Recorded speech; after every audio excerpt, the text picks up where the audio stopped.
Video like जरूर कर लीजिए और ऐसे वीडियो लगातार फ्री में पाने के लिए चैनल को तुरंत सब्सक्राइब कर लीजिए और बेल आइकन को जरूर टैप कर लीजिए ताकि आगे भी सारे वीडियो आपको मिलते रहे। यूट्यूब में फॉलो करते हैं तो प्लीज ये वाला फ्री टेलीग्राम चैनल जरूर ज्वाइन कर लीजिएगा। सारे नोटिफिकेशन सारे अपडेट यहीं पे आते हैं, ध्यान रखिए। सो पॉलिटी की लेक्चर सीरीज में आज हम लोग करने वाले हैं government of India act 1935। Most important act है ये। इससे क्वेश्चन बहुत बार आया है प्रीवियस ईयर में। आपको मैं दिखाऊंगा प्रूफ के साथ। इसके आपके कुछ पॉइंट हैं जो आपको एकदम याद करने हैं। आपको क्या करना है, बस वही नोट्स जो आप बना रहे होगे, आई होप मैंने काफी इंपॉर्टेंट एक्ट्स कवर कर चुका हूं अब तक। अगर आपने वो लेक्चर सीरीज नहीं देखी, डिस्क्रिप्शन में लिंक है, प्लीज उसको भी देख लीजिएगा। एग्जाम से इसके क्वेश्चन बनने के 100% चांस रहते हैं, ठीक है। तो गवर्नमेंट ऑफ इंडिया एक्ट 1935, इससे पहले हम लोग ने करा है गवर्नमेंट ऑफ इंडिया एक्ट 1919, ठीक है। आई होप आपने वो लेक्चर देखा है तो आपको पता होगा कि डायरकी जो प्रोविंसेस में लगी थी, मतलब द्वैध शासन जो प्रांतीय सभाएं थी, प्रोविंसेस थी, उसमें लगी थी। अब इसी डायरकी को सेंटर में लगाया गया। तो ये क्वेश्चन भैया स्टेट पीसीएस का पेट क्वेश्चन है कि सेंटर में डायरकी कब आई और प्रोविंशियल में डायरकी कब आई, ठीक है। तो एक चीज सबसे पहला जो पॉइंट का, इन लोग ने क्या करा, स्टैब्लिश करा ऑल इंडिया फेडरेशन। अब फेडरेशन का मतलब होता है जिसमें पावर का डिवीजन होता है ना। मतलब केंद्र के पास कुछ शक्तियां होती हैं, कुछ राज्यों के पास होती हैं, तो इसी को फेडरेशन बोलते हैं। हालांकि ये स्टैब्लिश पूरी तरह से हो नहीं पाया क्योंकि प्रिंसली स्टेट ने इनसे दूरियां बना ली थी। अब ऑल इंडिया फेडरेशन में प्रोविंसेस थी। प्रोविंसेस को यूं मानो आप जैसे आज के समय में राज्य स्टेट, और प्रिंसली स्टेट जैसे यूनियन टेरिटरी। प्रिंसली स्टेट में राजाओं का रूल होता था, राजा रूल करते थे। प्रोविंसेस में ये करते थे, तो राजा लोग इनसे दूरी बनाना चाह रहे थे, ठीक है। तो भैया इन लोग ने क्या करा, दूसरा इंपॉर्टेंट एक्ट, पावर को डिवाइड करा, federal list, provincial list, concurrent list. तो फेडरल लिस्ट में लॉ बनाएगा कौन, सेंटर।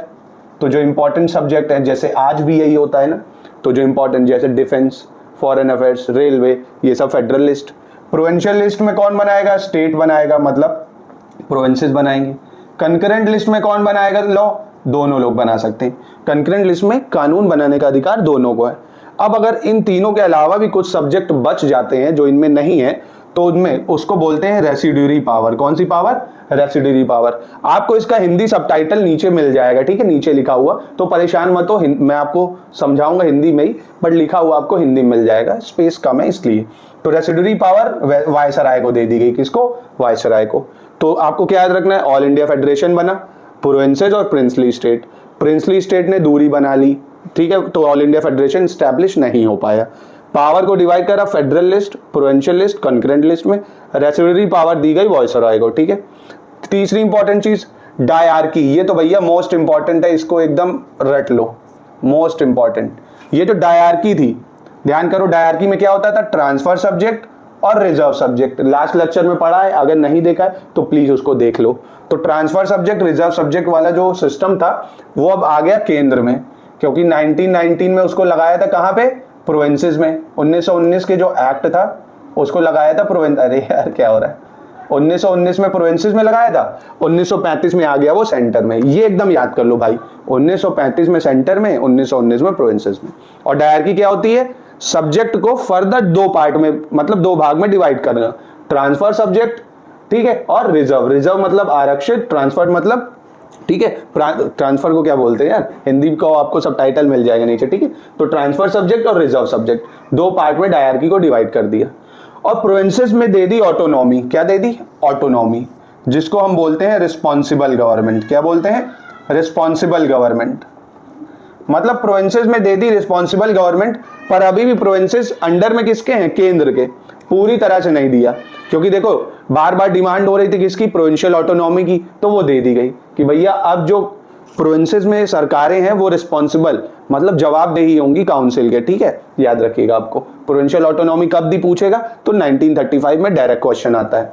और एक जो सेपरेट इलेक्टोरेट हमने पढ़ा था ना, कि मुस्लिम को अलग वोट दिया जाएगा, मतलब मुस्लिम को मुस्लिम ही चुनेगा, हिंदू को हिंदू ही चुनेगा, एंग्लो इंडियन को एंग्लो इंडियन ही चुनेगा, उसको और बढ़ा के डिप्रेस्ड क्लास, मतलब जो दलित लोग थे उनके लिए अलग करा गया। क्योंकि भैया मॉडर्न हिस्ट्री में आपने अगर पढ़ा है, इस टाइम देखो आप, पूना पैक्ट साइन हो चुका है ना, तो पूना पैक्ट की वजह से अभी ये कैंसिल होगा बाद में, क्योंकि भैया जो हमारे बाबा साहब अम्बेडकर है, डिप्रेस क्लास के लिए वो बहुत आवाज उठा रहे हैं, तो उनका कहना है कि उनको अलग इलेक्टोरेट दो। तो अब डिप्रेस क्लास को ही चुन सकता है, ठीक है।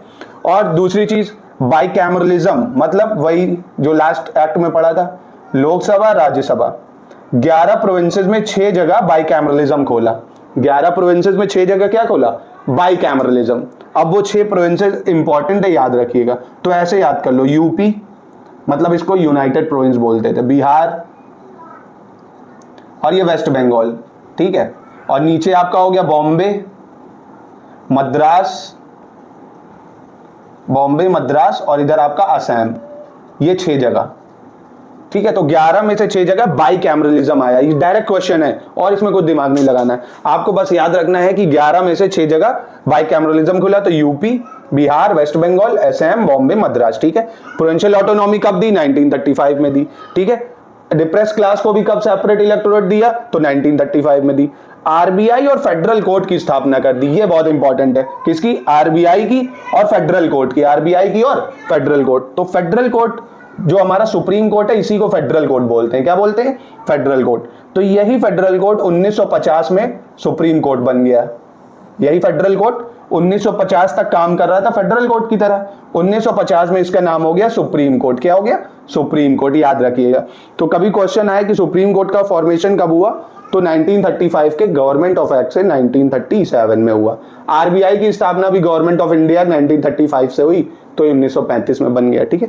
सेपरेट इलेक्टोरेट, डायरकी, बस आपको इतना याद करना है। और ट्रस्ट मी, मैं आपको क्वेश्चन दिखाऊंगा कि आपको इससे बाहर नहीं मिलता है ना, तो ध्यान रखिएगा, बस इतना ही आपको नोट कर लेना है। अगर कोई क्वेरी हो तो आप कमेंट बॉक्स में पूछ सकते हो मुझसे, बस आपको ये याद रखना है। सेंटर में dyarchy, provinces, separate electorate, RBI और फेडरल कोर्ट कब बना, प्रोविंशियल ऑटोनॉमी कब मिली, ठीक है।